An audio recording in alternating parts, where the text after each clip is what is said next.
à l'État du Sénégal et particulièrement au Comité national olympique sportif sénégalais. Je souhaiterais rappeler au besoin que c'est la ville de Dakar qui a candidaté pour accueillir ces Jeux. Je voudrais au besoin rappeler à tous les acteurs dans le cadre de l'organisation de ces Jeux olympiques de la jeunesse que Dakar ne compte pas être un spectateur, mais Dakar compte être un acteur lors de ces Jeux.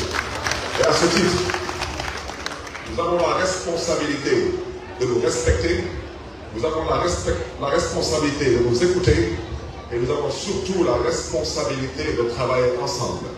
Parce que dans le cas contraire, ce serait peut-être dommage de le dire, mais si nous ne le faisons pas, ce sera pour la première fois dans l'histoire des Jeux olympiques qu'un pays va organiser des Jeux olympiques et ramasser 0 médaille. Donc, nous avons décaissé 1,885 milliard.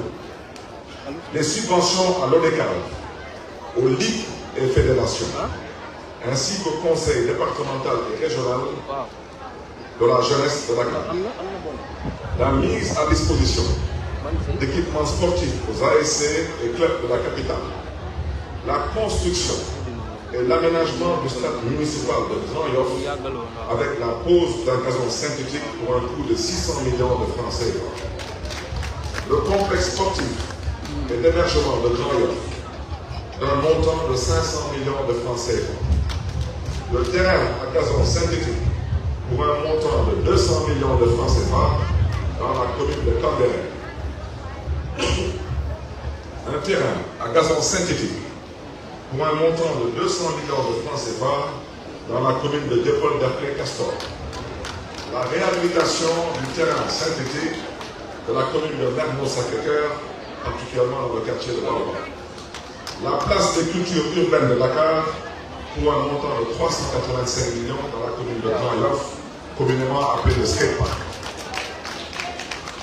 Concernant les infrastructures et le cadre de vie, vivre, circuler et surtout respirer à Dakar. Rénovation et réhabilitation de la voirie. Sur ce chapitre, il y a le lancement d'un vaste programme pluriannuel de construction, de réhabilitation, de mise aux normes et d'extension de la voirie dans la ville pour un montant de 15 milliards pour une durée de 3 ans. En termes de réalisation, il y a les travaux d'extension et d'entretien de la voirie de la ville de Dakar sur quasiment les 3/4 des communes de Dakar pour l'instant. Nous avons déjà réhabilité 157 km de route dans Dakar.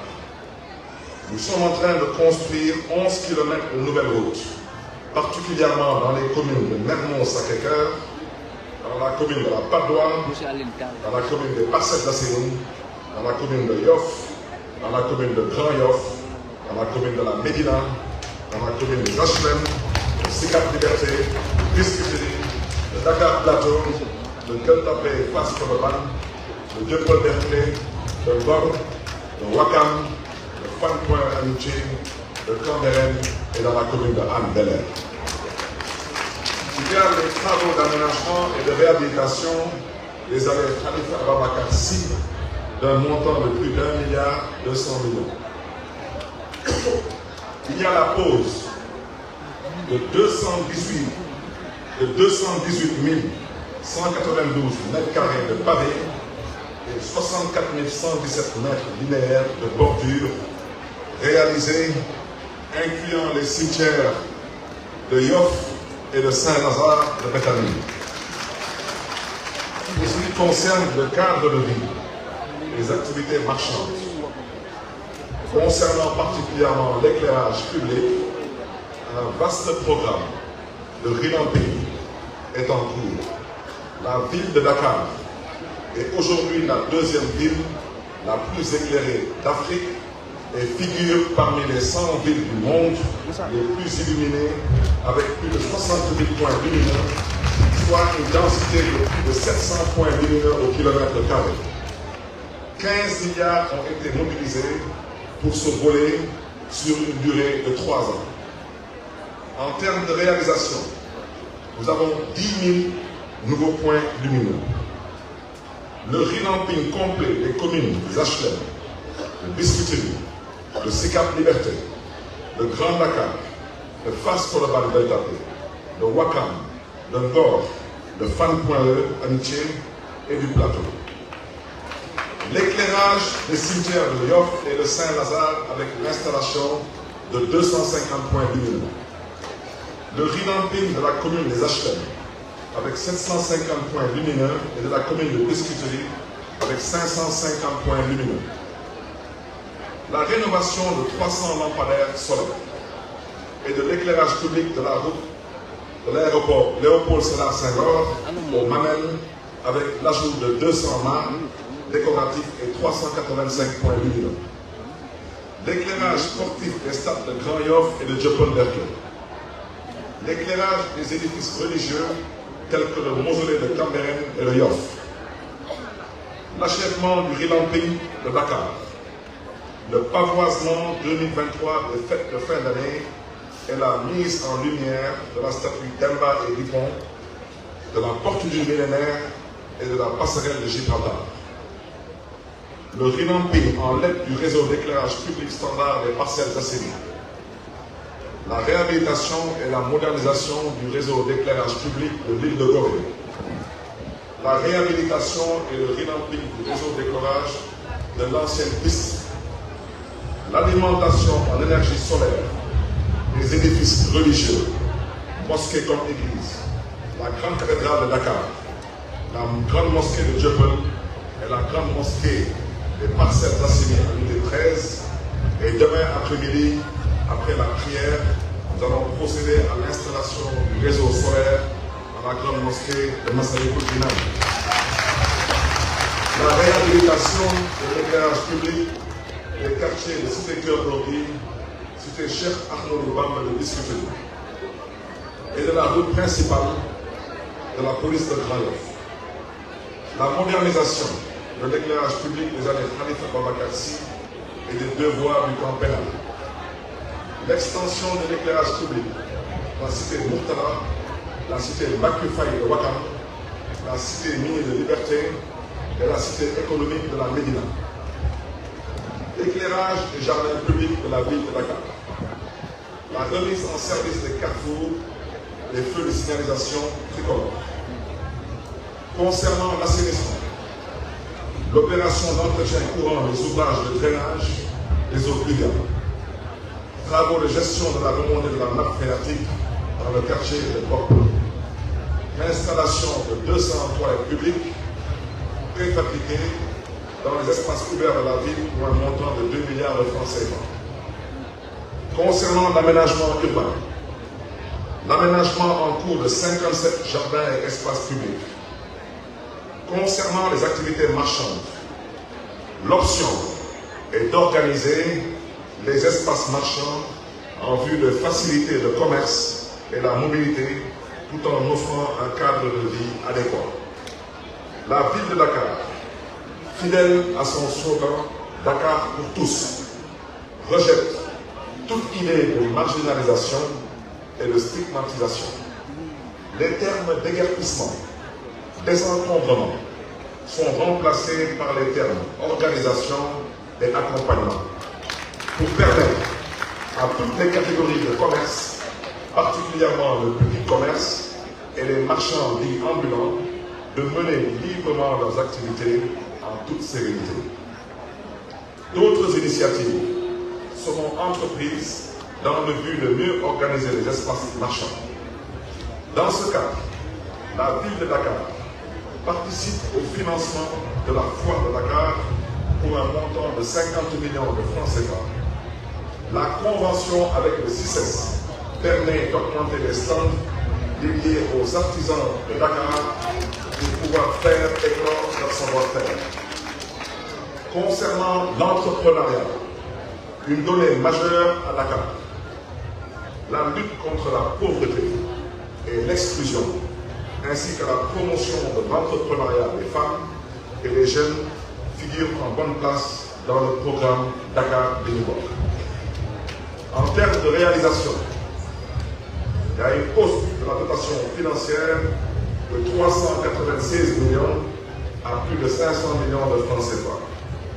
La formation de 9000 bénéficiaires dans les domaines de la pâtisserie, de la production de javel, de la teinture, de l'économie sociale et solidaire et de l'entrepreneuriat. 6271 bénéficiaires ont reçu des financements pour un montant de 502 945 500 francs CFA. Soutien à 100 startups avec la couveuse d'entreprise pour la promotion de l'emploi par la micro-entreprise. Au registre des relations internationales et de la coopération décentralisée. Dakar a une longue tradition de jumelage avec plusieurs villes. Elle développe avec elle des accords de coopération technique et culturelle. Dans le monde, Dakar, c'est la présidence de Métropolis. Dakar, c'est le secrétariat général et la vice-présidence de l'Association internationale des maires francophones. Dakar, c'est la vice-présidence de cités et gouvernements locaux unis. Dakar, c'est la vice-présidence de l'Association internationale des villes portuaires. Dakar, c'est la vice-présidence du Fonds mondial de développement des villes. Dakar est membre du C40 et Dakar est membre de World Union of Olympic Cities. En termes de réalisation, à travers la coopération, nous avons réussi à obtenir, entre autres, le projet efficacité énergétique de 23 bâtiments municipaux, le plan climat-énergie territorial, le PCET et l'aisance aquatique avec l'Union européenne, l'autonomisation des femmes et le skatepark avec l'Association internationale des maires francophones, le projet MGET avec l'Union européenne et Métropolis, le projet de lutte contre les maladies non transmissibles. Dakar PHC 2023 avec Vidal, stratégie Bloomberg Philanthropie. La couveuse d'entreprise avec la CPR. La formation des maîtres nageurs pour lutter contre les noyades. La construction et l'équipement de postes de secours au niveau des plages. Le projet de lutte contre la précarité menstruelle chez les jeunes filles scolarisées avec la ville de Marseille. Le projet de mise en valeur de la place de l'indépendance avec Rabat Majal du Maroc. Le stage et la formation des entrepreneurs du FODEM avec Logique Montréal. Le projet de micro-jardinage. Le projet Dakar Rêve avec la ville de Milan. Au registre Dakar, carrefour d'échanges internationaux. Des forums, des conférences internationales ont été organisées dans la capitale sénégalaise, faisant du pays une attraction et une destination prisée. À ce titre, on peut citer le Forum mondial de l'eau en mars 2022, le Forum mondial de l'économie sociale et solidaire en mai 2023, les rencontres internationales de la culture, de l'artisanat et du tourisme en novembre 2023. Concernant la politique sociale de la ville de Dakar en faveur des travailleurs municipaux. Comme le dit l'adage, charité ordonnée commence chez soi. La ville de Dakar, c'est 700 employés. Une enveloppe de 500 millions de francs CFA a été dégagée pour la colonie de vacances des enfants du personnel, pour l'arbre de Noël, pour la fête des retraités, pour la prise en charge totale de la formation des agents, pour la subvention du transport sur le réseau Dakar Dendik et pour le pèlerinage au lieu saint de l'islam et de la chrétienté et une revalorisation du prix des volontaires.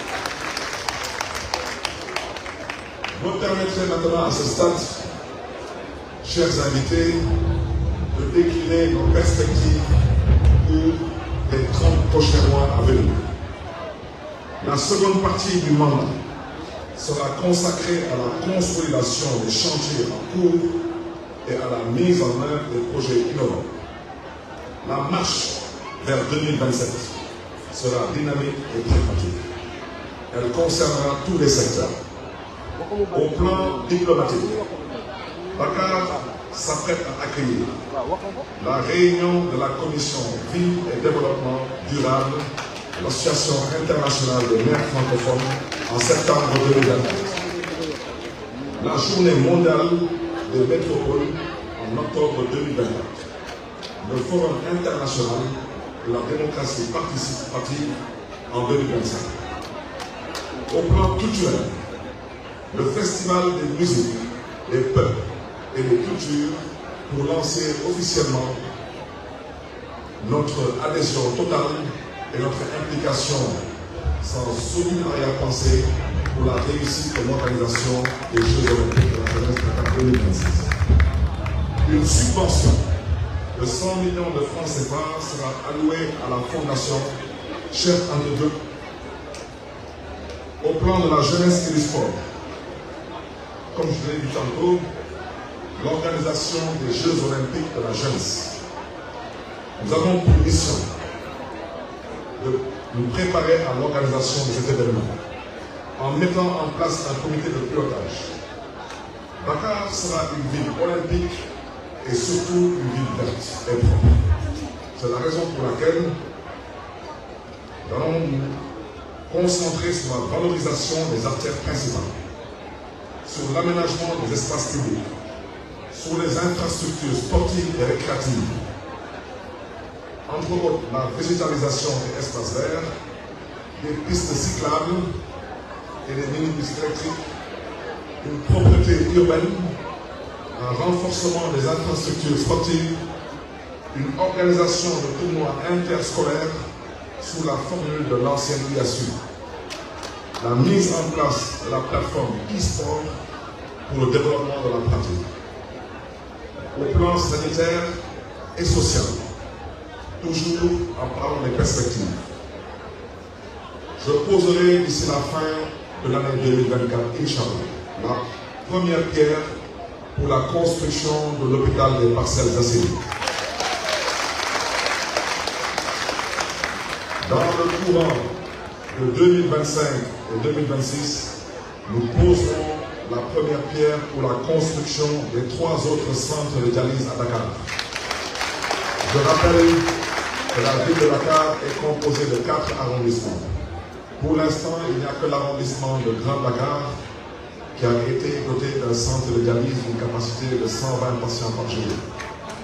L'arrondissement des Parcelles Assainies, l'arrondissement du Plateau et l'arrondissement des Almadies seront tous dotés de centres de dialyse.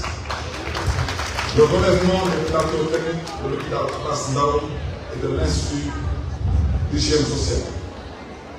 La fourniture de cordiales à toutes les communes de Dakar. À ce stade, je voulais dire que les communes de Grand Yoff et les Parcelles Assainies ont déjà été dotées de cordiales. Donc, pour l'année 2025, les 17 autres communes de Dakar recevront leur cordiales. Au plan de l'éducation, la construction de 3 centres médico-scolaires dans les arrondissements du Plateau, les Parcelles Assainies et le Gor Almadies. Comme je l'ai déjà dit tantôt, l'arrondissement de Grand Dakar a déjà reçu son centre médico-scolaire, particulièrement dans la commune de Dieuppeul-Derklé-Castor. Je voudrais aussi vous annoncer au chapitre des perspectives la construction du CEM de Grand Yoff, du CEM de Ouakam et du CEM Abdoulaye Mathurin Diop. La construction d'un 3e lycée scientifique technique dans la commune de Yoff.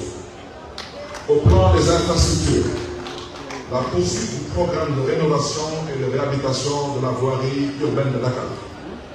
La poursuite du programme d'éclairage public. La poursuite de l'élargissement du programme de pavage. Notre objectif, c'est de faire de Dakar une ville sans sable. Le programme d'aménagement des grandes artères sur les axes suivants. L'avenue du Général de Gaulle, le boulevard Cheikh Ahmadou Bamba, l'avenue Bourguiba, les allées Cheikh Sidati Aïdara,